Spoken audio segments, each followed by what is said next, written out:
Today we at Irma's Southwest. We're gonna do a food tour. Look at that freaking taco. That breakfast taco is like bigger than my mouth.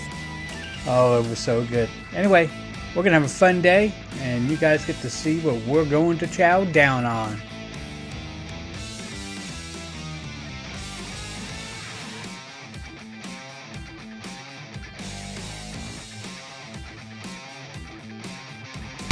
Charlie. I was going to say, George Richard. Where the hell are we? We're at Irmas Southwest. Are we? Hey, we are. Look at that. And we're down here with the owner. And he's cooking us up some amazing food today. Louis Gallivan, and we're about to go in and meet him and walk through the restaurant. Me and Louis are old-time friends, and he was gracious enough to invite us, so let's do this. It's pretty exciting. Hey, Rich. Hey, Louis. Good to see you. Old friend, how are you, bud? Doing all right. Welcome to Irma's. Thank you. I'm excited about this place. Yeah. Looks gorgeous. Thank you. Yeah, we've been here about 5 years. Used to be across the street for 20, but we built this out in 2018, and we're getting ready for opening day, which is this week, so it's going to be crazy. I heard you want to make some good Mexican food. We're going to make some good Mexican food. We're going to look at the restaurant first. Yeah, come on in. This is the hostess area. Come on in. We have our bar area to the left, which I'll actually show you first. Yeah, let's look at the bar. That's all That's always my favorite part. All the great margaritas are here. All your liquors for baseball days. This place is packed. Nice long bar. Yeah, we have the outdoor patio as well, which is really nice. Yeah, really nice. So it's been a great addition to the restaurant, having the outdoor seating. And usually during the warm months even, people still want to sit up. So it's really nice. And I'll show you the main dining rooms as well. And now The you're lighting, thinking, everything is gorgeous in here. yeah, it's great. You know, we're upscale Mexican with kind of a Tex-Mex, more like Texas flair. So what you're getting is a lot of the flavors are from Texas, New Mexico, Arizona, and Southern California. Okay.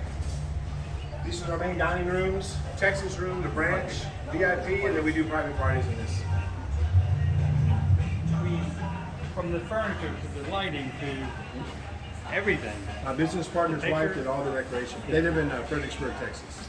Been there. Okay. Yeah. And so she did everything. I mean, all the glassware, the doors, everything's made for private parties. Yeah, and those doors close. Yeah. They close up in smaller functions, and then we have a drop shade, privacy shade that comes down as well. Once again, it's pretty. We're not as big as the old restaurant was, but it's definitely more efficient. Okay. And then we have, of course, our outdoor patio and our outdoor lounge out here as well. We just put this back together after COVID. But it's nice because people can come out here and have margaritas and sit by the fireplace. So how would you do it? Even the way this year was, you could sit out there all year. This is where all of our food comes out at. I'll show you the dishes in a little while. This is where they come pick up everything? This is where they pick up. And this is also where we garnish. Okay. So all of our black beans, Spanish rice, picadillo, queso, chili ancho, tomatillo. Our world famous Texas Nail Guy barbacoa. Oh man. We make tacos with that. We make enchiladas with that. Nalgi Best is guacamole just a big old antelope. Right here. Baby. We always make probably make about 4 or 5 pounds at a time, so it's fresher. But see how it's chunkier? Yeah. So it's chunky because the avocado will eventually break down on its own. There's no reason to rush it. Okay. So that's a pretty good deal. I've noticed that you like things, not rushing things, letting it do it on its own. I like that. That's the food's gonna do its own thing, right? Yeah. It's gonna do it either way, right? It's gonna do it, yeah. But the key is not forcing it.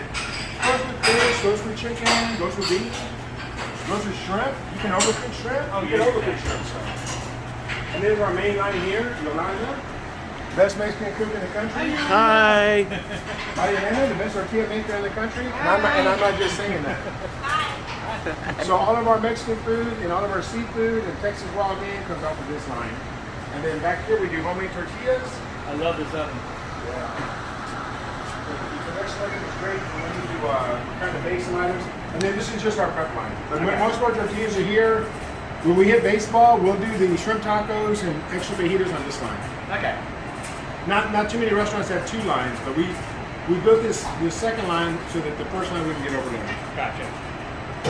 then if you come back to here, you start to see the bar.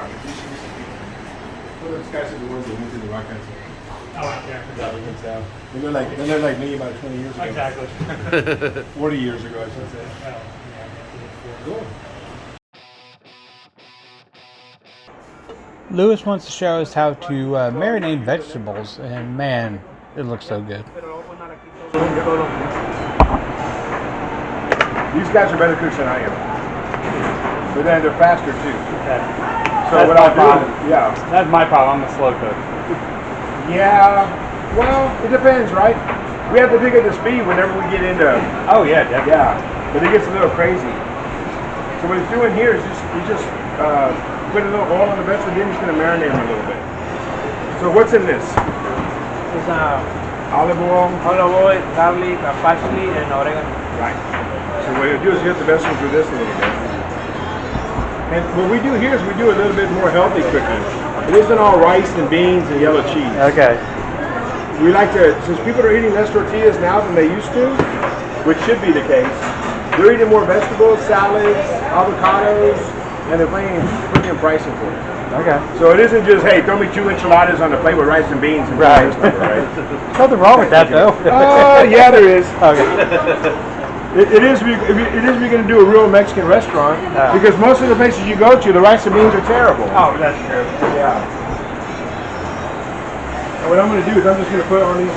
You can just shoot some of these right here. I'm going to put some veggies down. Put some bacon down. Ma, ¿tienes chorizo? Por favor.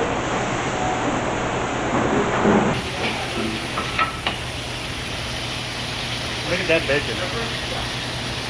Yeah, or I even hit it with a little bit more sometimes.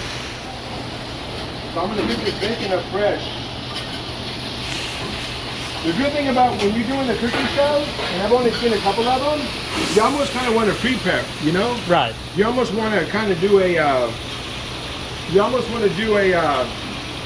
have all your ingredients all ready to go, Yeah. right? That way you can cook a little quicker.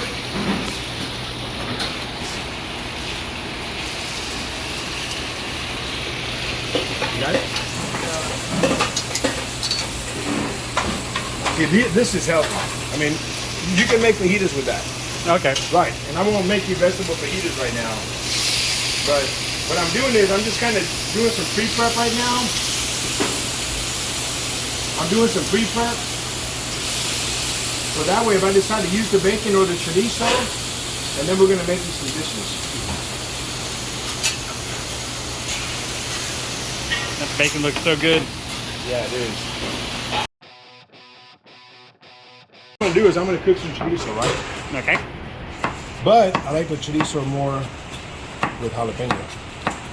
So what I'm going to do is I'm going to actually start making you guys some breakfast tacos first. I'm going to cook a little chorizo. Nothing wrong with chorizo. No, especially when you put it with bacon. And I'll show you how I'm going to make you some breakfast tacos, right? So my thoughts were to come in and do a breakfast item, a lunch item, and a dinner item. Okay. You know what I mean? Yep. The whole thing about chorizo is, the people that don't always watch, if you're a jalapeno person, Oh yeah. cool. I won't put too much. When you make chorizo and eggs, you want to put those veggies in there.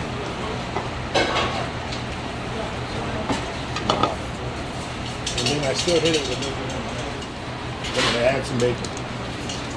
So I'm going to make you guys a couple of breakfast tacos to start. This is actually really easy. This is really easy. Now I'm cooking slow like you usually. Usually this thing's firing hot and it will be in a second. Oh yeah. This pan's a little thicker, so it takes a little bit more time to come through. These black beans right here have chorizo, jalapeno, and a little bit of pepper, a little bit of bacon oil. Okay. So these black beans are really, really good. They look good. And then this here, she's making wild boar barbacoa. Barbacoa. It's a little wetter, so I like to throw it on the grill so it gets a little crisp on it. Okay. Which is what I'm going to do with the axes when I make it. So. All right. You want that chorizo and bacon to cook really well Yeah, chorizo's like one of the hardest things for me to cook to know when it's ready. Yeah. Well, the thing is, like, I'm going to show you that. And you want to break it up a little bit so that those juices and those flavors come out. And then you add a little bacon since we're in Texas, right? Oh yeah. So, and then you have the jalapeno. So when you make chorizo and eggs, usually you just do the chorizo and throw the egg on top. They may not even add the salt and pepper. But here, the more you add, the better it's going to be. You're about to have the best breakfast tacos you ever had in your life, right? Okay. And I do mean in your life. I'm about to be fat and happy. Well, you're going to be having breakfast. So see, I don't want those peppers to cook too much, right? You want to still have the crispiness, right? Okay, right. They already have the flavor. I'm going to drop 3 eggs. I could do 4. Finish some basura. And think about when you make, this might not be the most exciting dish. This may not be the most exciting dish, but what you have to understand, you have to let the eggs do what they do, right? Right. Instead of whipping them around and doing the whole thing. Sometimes you got to let the food just kind of do its own thing. And these girls love the tacos when I make them. You kind of just bring the egg around. One of the benefits of working here, huh? Yeah. That's why you put that pan so it doesn't stick. And we're going to finish this off and I'm going to put it in the bowl. All right. And this would be something that you can, once again, if you're ever doing a brunch at home, you want to pre-cook your brunch, all you got to do is pre-make your items. Just don't cook the egg all the way through. So that way you can just heat it up a little bit more. Gotcha. When you have people coming over. Almost like you did on your Super Bowl party, right? Right.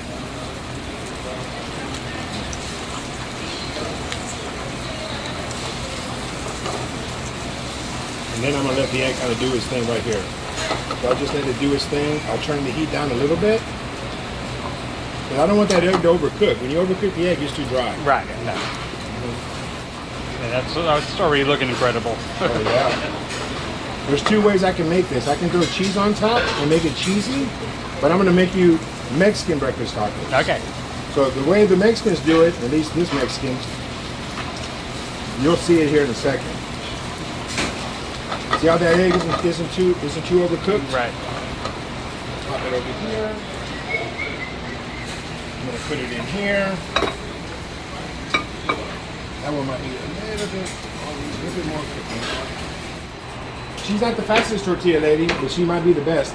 So what she's doing now, she's making tortillas, homemade tortillas. So these are fresh homemade flour, and of course we do homemade corn. The key is, this always makes the meal. So when you go to most Mexican restaurants, yeah, they might have homemade tortillas, but they're not going to be like this. Okay, gotcha. And you want to let them do their own thing, right? So you see how they're kind of fucking up? You want to let them sit, same thing we did with the eggs, don't rush them. You know, even on your tortillas that if you do store-bought, Yeah. you want those to crisp up a little bit. Even do a little oil. So that way it just attacks the tortilla and it gets it a little crispy. So it gives it some texture. Texture. Yeah.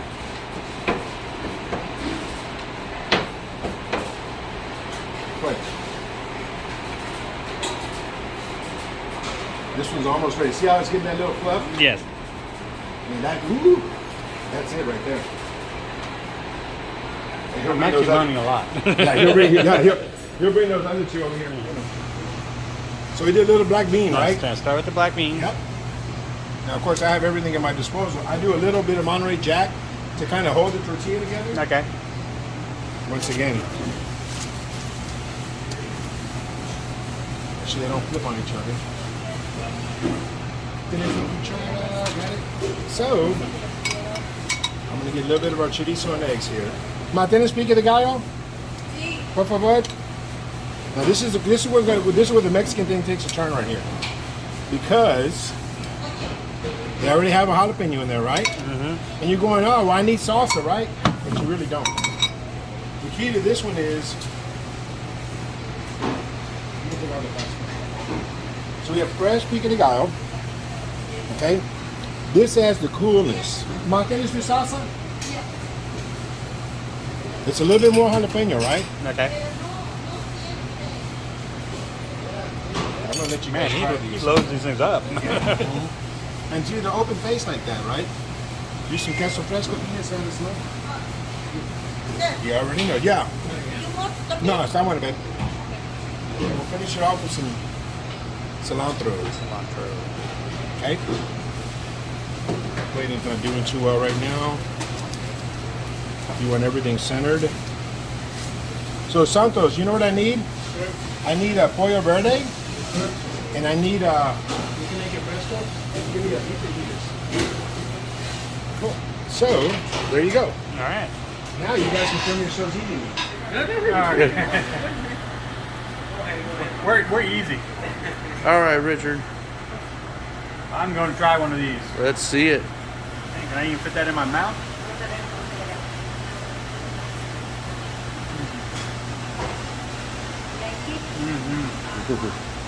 That was awesome. Wow.